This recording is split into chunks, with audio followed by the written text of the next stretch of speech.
في اول ماتش لجروس الزمالك بيتعادل مع سيراميكا في ماتش مفيش لعيب من الزمالك كان موجود في الملعب.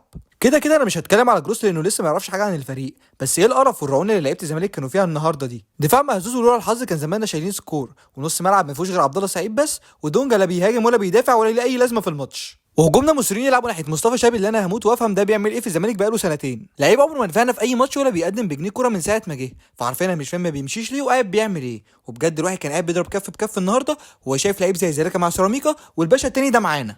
وسبحان الله لما لعبنا من ناحيه زيزو مش لا جبنا جون وقلنا خلاص دي الجبل هتكسبنا، بس لا طبعا نرجع نلعب تاني ناحيه شلبي وتتقطع وتترد المرتدات.